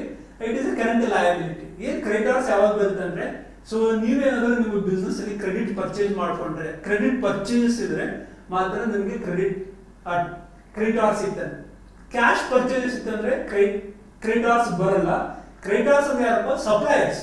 The person who is supplying raw materials to for your business is known as creditors. So ಹಾಗಾಗಿ creditors is a current liability. ಇದು ಬ್ಯಾಲೆನ್ಸ್ ಶೀಟ್ ಐಟಮ್ ತೋರಿಸ್ತೀವಿ, balance sheet item ಅಂತ ಹೇಳ್ತೀವಿ. ಇದನ್ನ ಲಯಬಿಲಿಟಿ ಸೈಡ್ ಅಲ್ಲಿ ಬ್ಯಾಲೆನ್ಸ್ ಶೀಟ್ ಅಲ್ಲಿ ತೋರಿಸ್ತೀವಿ. ಯಾವ್ದನ್ನ, creditors. So reserve for doubtful debts ಅಂತ ಇದೆ. ಇದು ಕ್ರೆಡಿಟ್ ಸೈಡ್ ಇದೆ 240 rupees.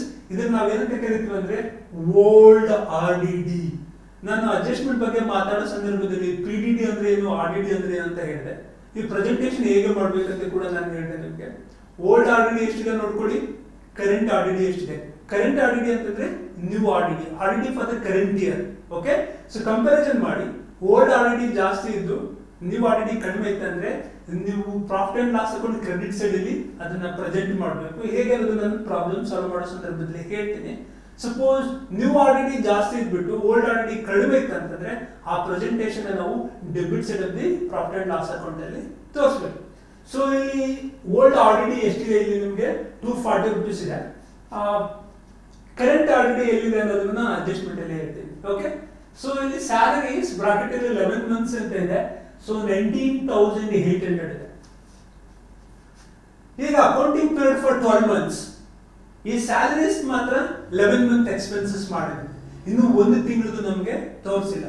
ಸೊ ನಾವೇನು ಅರ್ಥ ಮಾಡ್ಕೊಳ್ಬೇಕು ಅಂತಂದ್ರೆ, ಸ್ಯಾಲರೀಸ್ ಫಾರ್ 11 months ಅಂತಂದ್ರೆ 11 months ಗೆ 19,800 ನ ಪೇ ಮಾಡಿದ್ದಾರೆ, ಇನ್ನು ಒಂದು ತಿಂಗಳಿಗೆ ಪೇ ಮಾಡಿಲ್ಲ. ಪೇ ಮಾಡಿಲ್ಲ ಅಂತಂದ್ರೆ ಅರ್ಥ ಏನು, amount due but not paid. ಇದನ್ನ ನಾವೇನಂತ ಕರಿತೀವಿ ಅಂದ್ರೆ ಔಟ್ಸ್ಟ್ಯಾಂಡಿಂಗ್ ಸ್ಯಾಲರೀಸ್ ಅಂತ ಕರಿತೀವಿ.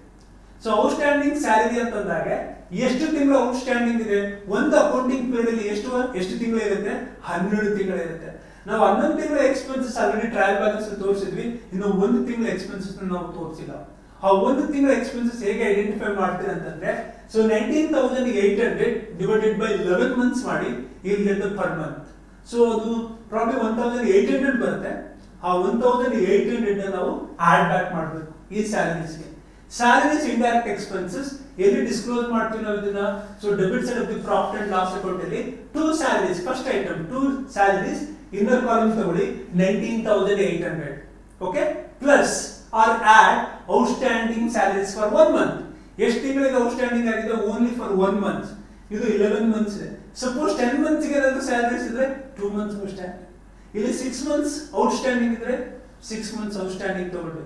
ಇಲ್ಲೇನಿದ್ರೆ 11 ಮಂತ್ಸ್ ಗೆ ಪೇ ಮಾಡಿದ್ರೆ 1 ಮಂತ್ ಗೆ ಪೇ ಮಾಡಿಲ್ಲ, ಆ 1 ಮಂತ್ ಗೆ ನಾವು ಔಟ್ಸ್ಟ್ಯಾಂಡಿಂಗ್ ಸ್ಯಾಲರಿ ಅಂತ ಕರಿತೀವಿ. ಆ 1 ಮಂತ್ ಗೆ ಎಷ್ಟಾಗುತ್ತೆ ಅಂತಂದ್ರೆ 1,800. ಆ 1,800 ಹೇಗೆ ಬರುತ್ತೆ ಅಂದ್ರೆ 11 ಮಂತ್ಸ್ ಗೆ 19,800 ಆದ್ರೆ 12 ಮಂತ್ಸ್ ಗೆ ಪ್ರಾಬ್ಲಮ್ 21,600 ಆಗುತ್ತೆ. 21,600 ಮೈನಸ್ 19,800 ಮಾಡಿದ್ರೆ ನಿಮಗೆ 1,800 ಸಿಗುತ್ತೆ. ಆ ಡಿಫರೆನ್ಸ್ ಅಮೌಂಟ್ ಏನಂತ ಕರೀತೀವಿ ಅಂದ್ರೆ salaries for 1 month. That is outstanding. So salary due but not paid by the employer. So ಅದನ್ನು ನಾವು ಆಡ್ ಸ್ಯಾಲರೀಸ್ ಅಂತ ಮಾಡ್ತೀವಿ. ಒಂದು ತಿಂಗಳು ಎಷ್ಟು ಕೊಡಬೇಕು? 1,800. Inner column 19,800 plus 1,800 put together 21,600. Okay, ಅದನ್ನ ಔಟರ್ ಕಾಲಮ್ ಅಲ್ಲಿ ಹಾಕಬೇಕು. That is A treatment for salaries, right? ಆ 1 ತಿಂಗಳದ ಔಟ್ಸ್ಟ್ಯಾಂಡಿಂಗ್ ಏನಿದ್ರೆ ಆಡ್ ಬ್ಯಾಕ್ ಮಾಡಾದ್ಮೇಲೆ ಮತ್ತು ನೀವು ಸೆಕೆಂಡ್ ಅಕೌಂಟಿಂಗ್ ಟ್ರೀಟ್ಮೆಂಟ್ ಎಲ್ಲಿ ಕೊಡ್ಬೇಕಂತಂದ್ರೆ ಅದನ್ನ ಔಟ್ಸ್ಟ್ಯಾಂಡಿಂಗ್ ಅಂತ ಹೇಳಿದಾಗ ಅಕ್ರೂಡ್ ಲಯಬಿಲಿಟಿ ಅಂತ ಕರಿತೀವಿ. ಆ ಅಕ್ರೂಡ್ ಲಯಬಿಲಿಟಿ ನಾವು ಬ್ಯಾಲೆನ್ಸ್ ಶೀಟ್ ಅಲ್ಲಿ ತೋರಿಸಬೇಕಾಗುತ್ತೆ. ಬ್ಯಾಲೆನ್ಸ್ ಶೀಟ್ ಅಲ್ಲಿ ಎಲ್ಲಿ ತೋರಿಸಬೇಕಂದ್ರೆ ಲಯಬಿಲಿಟಿ ಸೈಡ್ ಅಲ್ಲಿ ತೋರಿಸಬೇಕು. ಲಯಬಿಲಿಟಿ ಸೈಡ್ ಅಲ್ಲಿ ಎಲ್ಲಿ ತೋರಿಸಬೇಕಂತಂದ್ರೆ under the head of current liabilities outstanding salaries ಅಂತ ತೋರಿಸ್ಬಿಟ್ಟು ಎಷ್ಟು ಔಟ್ಸ್ಟ್ಯಾಂಡಿಂಗ್ ಇದೆ? Only 1 month. 1 ಮಂತ್ ಸ್ಯಾಲರಿ ಎಷ್ಟಿದೆ? 1,800. ಸೊ ಬ್ಯಾಲೆನ್ಸ್ ಶೀಟ್ ಅಲ್ಲಿ ಲಯಬಿಲಿಟಿ ಸೈಡ್ ಅಲ್ಲಿ under the head of current liability ಅಲ್ಲಿ outstanding salaries 1,800. That is second accounting treatment for outstanding salaries. ಅದಾದ್ಮೇಲೆ wages ಇದೆ 24,000. ಸೊ 24,000 ವೇಜಸ್ ಅಂದ್ರೆ ಡೈರೆಕ್ಟ್ ಎಕ್ಸ್ಪೆನ್ಸಸ್. ಇದು ನಿಮಗೆ ಟ್ರೇಡಿಂಗ್ ಅಕೌಂಟ್ ಅಲ್ಲಿ ಬರುತ್ತೆ. ಸೊ ಟ್ರೇಡಿಂಗ್ ಅಕೌಂಟ್ ಅಲ್ಲಿ 2 ವೇಜಸ್ ಸ್ಟ್ರೇಟ್ ಔಟರ್ ಕಾಲಮ್ ಅಲ್ಲಿ 24,000. ಸೊ ವೇಜಸ್ ಆದ್ಮೇಲೆ ಕ್ಯಾರೇಜ್ ಇನ್ವರ್ಡ್ಸ್ 3,000 rupees ಇದೆ. So carriage inwards it is a direct expenses. Freight ಏನಾದ್ರು ಇದ್ರೆ it is also direct expenses. Carriage inward just freight ಅಂತ ಇತ್ತಂದ್ರೆ ಅದು indirect direct expenses. Freight outwards ಅಂತ ಇದ್ರೆ ಅದು ಇಂಡೈರೆಕ್ಟ್ ಎಕ್ಸ್ಪೆನ್ಸಸ್. ಹಾಗಾಗಿ ಪ್ರಾಫಿಟ್ ಅಂಡ್ ಲಾಸ್ ಅಕೌಂಟ್ ಅಲ್ಲಿ ತಗೊಳ್ಬೇಕು. ಇಲ್ಲೇನು ಹೇಳಿದ್ರೆ we have only carriage inwards.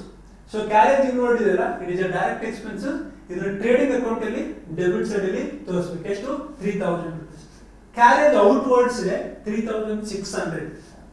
So carriage ಇನ್ನೊಂದು ಎಕ್ಸಾಂಪಲ್ ಹೇಳ್ತೀನಿ. Carriage inward direct expenses, carriage outward indirect expenses. Suppose problem ಅಲ್ಲಿ ಓನ್ಲಿ ಕ್ಯಾರೇಜ್ ಅಂತ ಇತ್ತು, ಅವಾಗ ಏನ್ ಮಾಡ್ತೀರಾ ನೀವು? ಸೊ ಕ್ಯಾರೇಜ್ ಅಂತ ಇದ್ದಾಗ so please treat it as direct expenses ಅಂದ್ರೆ ಕ್ಯಾರೇಜ್ ಇನ್ವರ್ಡ್ ಅಂತ ಟ್ರೀಟ್ ಮಾಡಿ. ಸೊ ಕ್ಯಾರೇಜ್ ಅಂತ ಇತ್ತಂದ್ರೆ ಡೈರೆಕ್ಟ್ ಎಕ್ಸ್ಪೆನ್ಸಸ್. ಡೈರೆಕ್ಟ್ ಎಕ್ಸ್ಪೆನ್ಸಸ್ ಇರೋದು ಎಲ್ಲಿ ಬರುತ್ತೆ ನಿಮಗೆ? Trading account. Trading account debit side ಅಲ್ಲಿ ಬರುತ್ತೆ. ಸೊ ಕ್ಯಾರೇಜ್ ಔಟ್ವರ್ಡ್ಸ್ ಅಂತ ಇದೆ 3,600. Indirect expenses debit side profit and loss account ಅಲ್ಲಿ ಬರುತ್ತೆ. ರೆಂಟ್ 5,400 ಇದೆ. Rent is indirect expenses. ಹಾಗಾಗಿ profit and loss account debit side ಅಲ್ಲಿ ನಾವು ತೋರಿಸಬೇಕಾಗುತ್ತೆ. ಪ್ರಿಂಟಿಂಗ್ ಅಂಡ್ ಸ್ಟೇಷನರಿ 3,360 ಇದೆ. So this is also indirect expenses. ಇದನ್ನು ಕೂಡ ನಾವು debit side profit and loss account ಅಲ್ಲಿ ಡಿಸ್ಕ್ಲೋಸ್ ಮಾಡ್ತೀವಿ. ಮಿಸ್ಸಿಲೇನಿಯಸ್ 720 ಅಂತ ಇದೆ. ಸೊ ಡೆಬಿಟ್ ಸೈಡ್ ಇದೆ, ಮಿಸ್ಸಿಲೇನಿಯಸ್ ಎಕ್ಸ್ಪೆನ್ಸಸ್ ಇದು. ಸೊ ಇದನ್ನ ನಾವು ಎಲ್ಲಿ ತೋರಿಸಬೇಕು ಅಂತಂದ್ರೆ ಇದು indirect expenses. Anything which is miscellaneous it is indirect only. So miscellaneous ಅಂತ ಇದೆ ಇಲ್ಲಿ ಡೆಬಿಟ್ ಅಮೌಂಟ್ ಕಾಲಮ್ ಅಲ್ಲಿ 720 ಇದೆ. It is expenses. ಸಪೋಸ್ ಇದೇ 720 rupees ಏನಾದ್ರು ಕ್ರೆಡಿಟ್ ಸೈಡ್ ಇತ್ತಂದ್ರೆ ಮಿಸ್ಲಿನಿಯಸ್ ಇನ್ಕಮ್ ಆರ್ ಮಿಸ್ಲಿನಿಯಸ್ ರಿಸೀಟ್ಸ್ ಅಂತ ಕೂಡ ಕರಿತೀವಿ.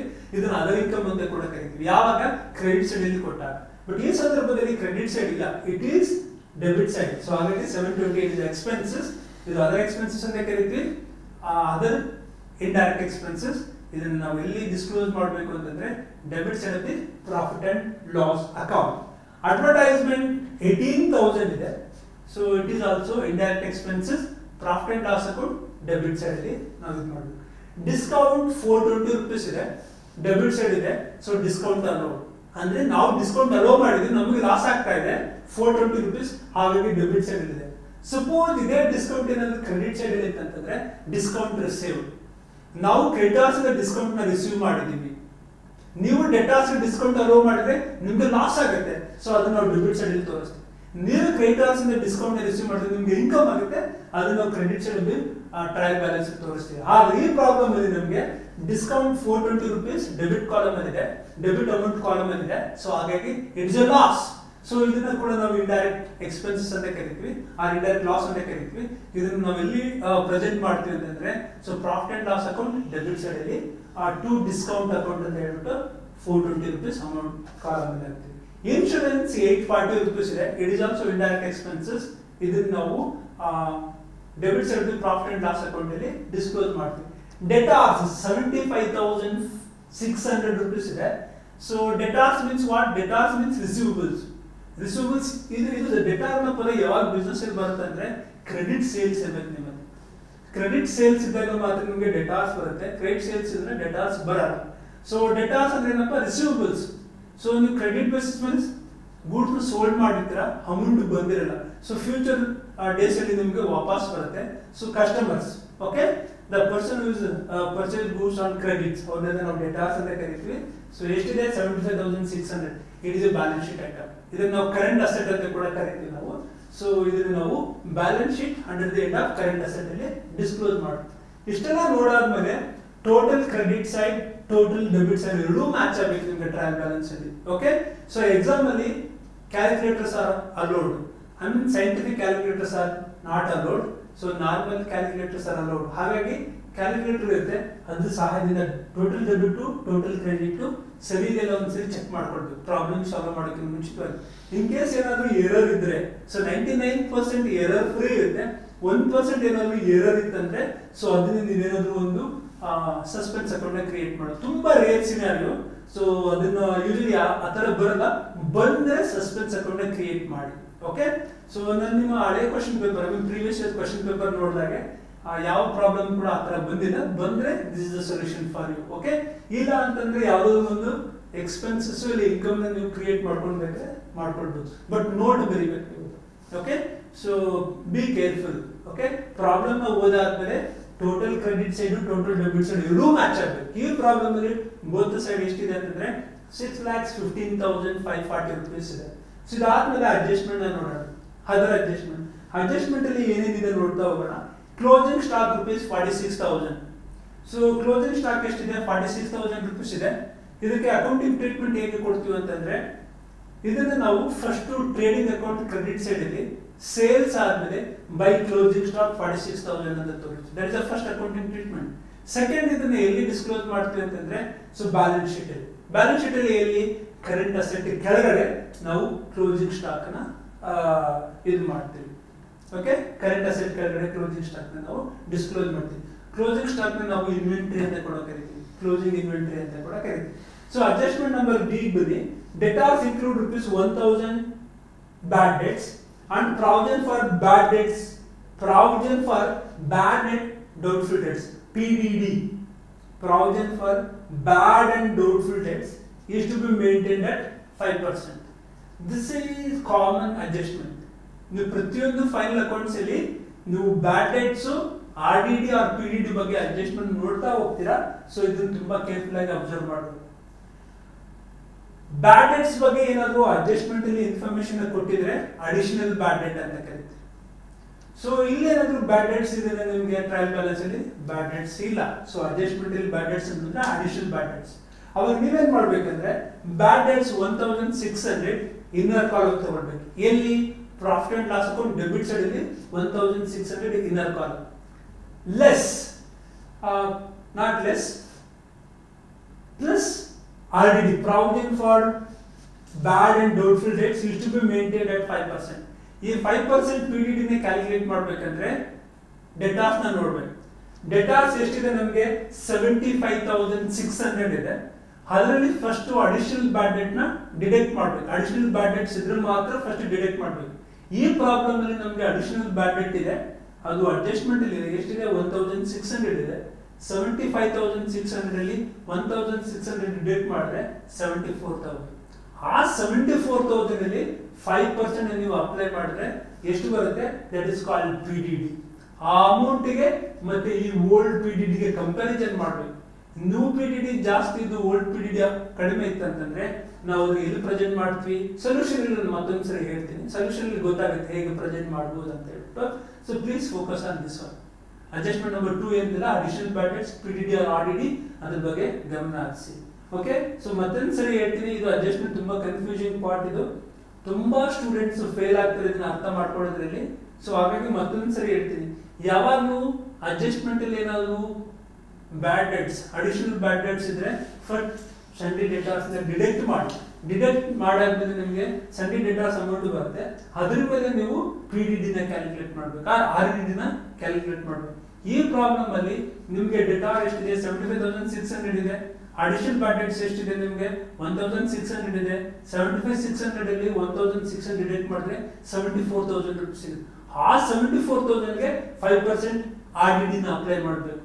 Okay, that is bad and doubtful debts is to be maintained at 5%. 74% ಗೆ 74,000 ಗೆ 5% ಅಪ್ಲೈ ಮಾಡಿದ್ರೆ ಎಷ್ಟು ಬರುತ್ತೆ ಅದನ್ನ PDD ಅಂತ ಕರೀತೀವಿ. ರೈಟ್, ನಿಮಗೆ ಅದು ಗೊತ್ತಾಯ್ತು ಸೊಲ್ಯೂಷನ್ ಅಲ್ಲಿ. ನೆಕ್ಸ್ಟ್ ಸ್ಲೈಡ್ ಅಲ್ಲಿ ನಾನು ಸೊಲ್ಯೂಷನ್ ಬಗ್ಗೆ ಮಾತಾಡ್ತೇನೆ. This is about additional bad debts and PDD. So move on to the adjustment number 3. A motor car purchased for ₹24,000 on 1st July 2020 has been included in the purchases. So ಇಲ್ಲಿ purchases ಎಷ್ಟಿದೆ ನೋಡ್ತಾ ಹೋಗಿ. Purchases ಅಲ್ಲಿ ನಮಗೆ we have purchases in the trial balance. Okay, so purchases 2,82,000 ಇದೆ. ಈ 2,82,000 ಅಲ್ಲಿ worth of ₹24,000 motor car purchase ಮಾಡಿದ್ವಿ. ಅಂದ್ರೆ motor car purchase it is not A purchase, it is not A goods, it is A asset. So ಹಾಗಾಗಿ ಅದನ್ನ ನಾವು separate ಮಾಡಬೇಕು. ಹೇಗೆ ಸಪರೇಟ್ ಮಾಡಬೇಕು ಅಂತಂದ್ರೆ ಪರ್ಚೇಸಸ್ ಎಲ್ಲಿ ಬರುತ್ತೆ ಆಲ್ರೆಡಿ ನಾನು ಎಕ್ಸ್ಪ್ಲೇನ್ ಮಾಡಿದ್ದೀನಿ. Purchase it is A direct expenses, ಹಾಗಾಗಿ ಟ್ರೇಡಿಂಗ್ ಅಕೌಂಟ್ ಅಲ್ಲಿ ಬರುತ್ತೆ. ಸೊ ಟ್ರೇಡಿಂಗ್ ಅಕೌಂಟ್ ಅಲ್ಲಿ 2 ಪರ್ಚೇಸಸ್ ಇನ್ನರ್ ಕಾಲಮ್ ತಗೊಳ್ಳಿ, ಎಷ್ಟು ಬರುತ್ತೆ? So 2,82,000 less cost of motor car. ಆ ಕಾರ್ನ ಯಾವಾಗ ಪರ್ಚೇಸ್ ಮಾಡಿದ್ವಿ ಅಂತಂದ್ರೆ 1st July 2020. Date is very very important. Date of purchase ಯಾಕೆ ಇಂಪಾರ್ಟೆಂಟ್ ಅಂತಂದ್ರೆ ನಾವು ಮೋಟರ್ ಕಾರ್ಗೆ ಡಿಪ್ರಿಸಿಯೇಷನ್ ಕ್ಯಾಲ್ಕುಲೇಟ್ ಮಾಡಬೇಕು. ಸೊ ಯಾಕೆ ಅಂತಂದ್ರೆ ಮೋಟರ್ ಕಾರ್ಗೆ ಡಿಪ್ರಿಷಿಯಬಲ್ ಅಸೆಟ್. ಸೊ ಅಡ್ಜಸ್ಟ್ಮೆಂಟ್ ಅಲ್ಲಿ ನಿಮ್ಗೆ ನೋಡಿದ್ರೆ ಸೊ ನಿಮ್ಗೆ ಗೊತ್ತಾಗುತ್ತೆ. ನೆಕ್ಸ್ಟ್ ಅಡ್ಜಸ್ಟ್ಮೆಂಟ್ ಅಲ್ಲಿ ಮೋಟರ್ ಕಾರ್ ಬಗ್ಗೆ ಡಿಪ್ರಿಸಿಯೇಷನ್ ಎಷ್ಟು % ತಗೊಳ್ಬೇಕು, ಹೇಗೆ ಕ್ಯಾಲ್ಕುಲೇಟ್ ಮಾಡಬೇಕು ನಾನು ಅಲ್ಲಿ ಮಾತಾಡ್ತೇನೆ. ಓಕೆ, ಈಗ ನಿಮ್ಗೆ ಮೋಟರ್ ಕಾರ್ ಪರ್ಚೇಸ್ ಅಲ್ಲಿ ಇನ್ಕ್ಲೂಡ್ ಆಗಿದೆ, ಅದನ್ನ ನೀವು ಡಿಡಕ್ಟ್ ಮಾಡಬೇಕು. ಹೇಗೆ ಡಿಡಕ್ಟ್ ಮಾಡಬೇಕು? ಟ್ರೇಡಿಂಗ್ ಅಕೌಂಟ್ ಅಲ್ಲಿ ಡೆಬಿಟ್ ಸೈಡ್ ಅಲ್ಲಿ 2 purchases 2,82,000 less cost of motor car is 24,000. Balancing amount is outer column. This is the first. Second, ಇದು additional asset. ಹೊಸ asset ಯಾವಾಗ ಪರ್ಚೇಸ್ ಮಾಡಿದ್ವಿ ನಾವು 1st July 2020. But trial balance ಅಲ್ಲಿ ಎಲ್ಲೂ ಮಾಹಿತಿ ಇಲ್ಲ. ಸೊ ಇದನ್ನು ನಾವು second account treatment assets of the balance sheet fixed asset head ಅಲ್ಲಿ motor car 24,000 rupees is the cost. This is the second accounting treatment.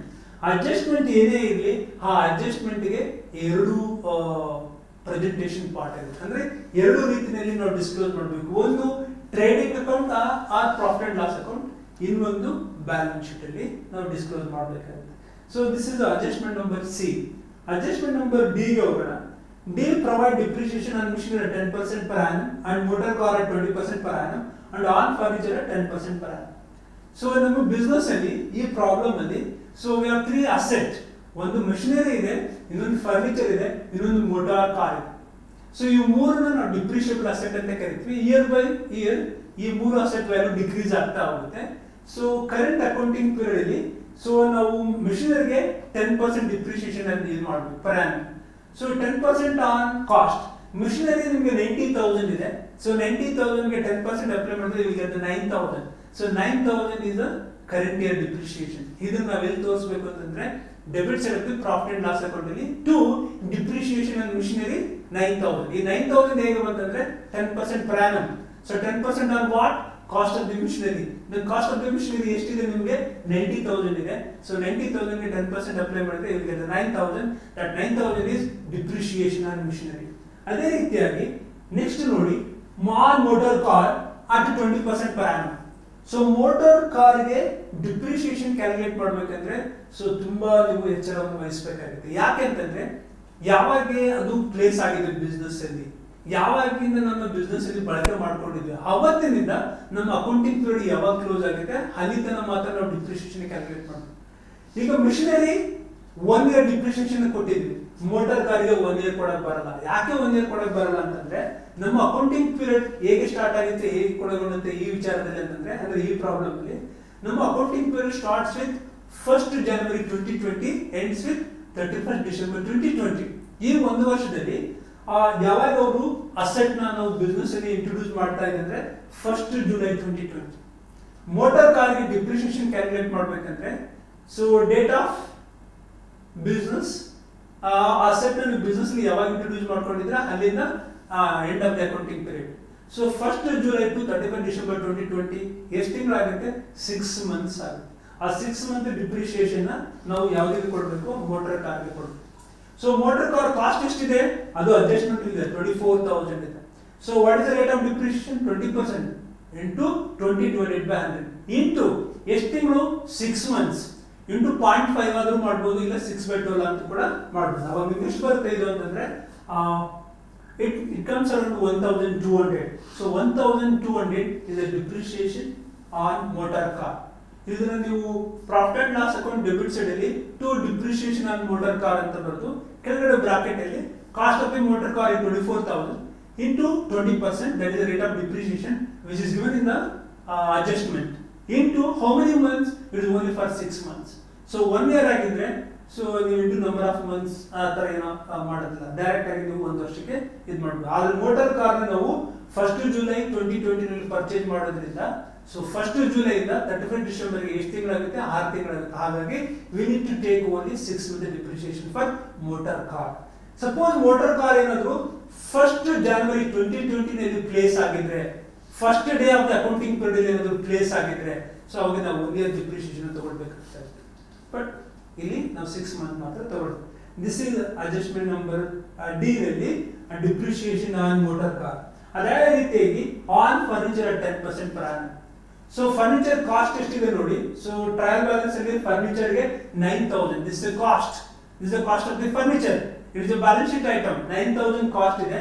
ಅದಕ್ಕೆ ನಾವು 10% ಅಪ್ಲೈ ಮಾಡಿದ್ರೆ 900 rupees ಬರುತ್ತೆ. ಆ 900 rupees ಡಿಪ್ರಿಸಿಯೇಷನ್ ಆನ್ ಫರ್ನಿಚರ್. ಇದನ್ನ ನಾವಿಲ್ಲಿ ಡಿಸ್ಕ್ಲೋಸ್ ಮಾಡ್ತೀವಿ ಅಂತಂದ್ರೆ so debit side of the profit and loss account. This is the first accounting treatment for depreciation of furniture. Second, asset side ಅಲ್ಲಿ ಫಿಕ್ಸ್ಡ್ ಅಸೆಟ್ ಹೆಡ್ ಅಲ್ಲಿ furniture account inner column 9,000 less depreciation 900, 8,100 is the outer column. So again that is the second accounting treatment on depreciation for furniture. Okay, this is adjustment number D.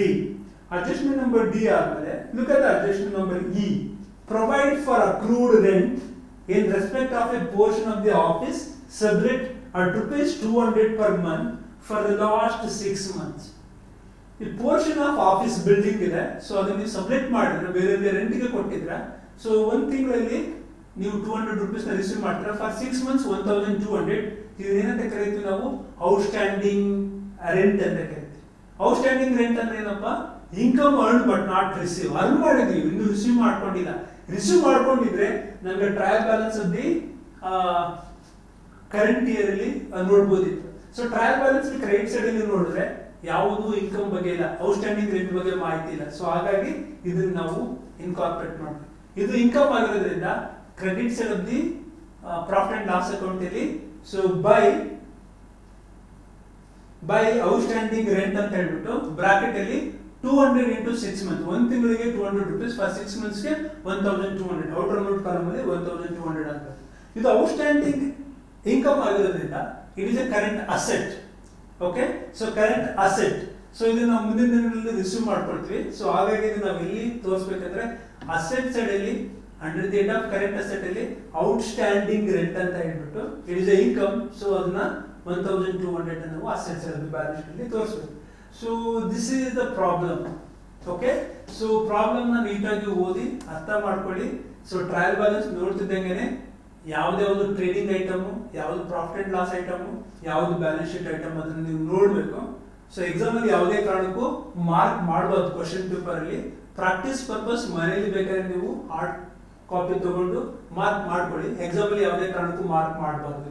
Okay, ನೆನಪಲ್ಲಿ ಇಟ್ಕೊಳ್ಬೇಕು ಯಾವ್ಯಾವ item ಎಲ್ಲೆಲ್ಲಿ ಬರುತ್ತಂತ. ಗೊತ್ತಾದ್ಮೇಲೆ adjustment ನೋಡಿ, adjustment ಎಲ್ಲ ನೋಡಾದ್ಮೇಲೆ ನೀಟಾಗಿ problem ಅರ್ಥ ಮಾಡ್ಕೊಂಡಾದ್ಮೇಲೆ so manufacturing concern ಆಗಿದೆ 4 components: manufacturing account, trading account, profit and loss account, balance sheet. ಇದು ಮ್ಯಾನುಫ್ಯಾಕ್ಚರಿಂಗ್ ಕನ್ಸರ್ನ್ ಅಲ್ಲ. ಸೊ ಮ್ಯಾನುಫ್ಯಾಕ್ಚರಿಂಗ್ ಕನ್ಸರ್ನ್ ಹೌದಾ ಅನ್ನೋದಕ್ಕೆ ಹೇಗೆ ನೀವು ಐಡೆಂಟಿಫೈ ಮಾಡ್ತೀರಾ ಅಂದ್ರೆ ಪ್ರಾಬ್ಲಮ್ ನೋಡಿದ ತಕ್ಷಣ ಗೊತ್ತಾಗ್ಬಿಡುತ್ತೆ.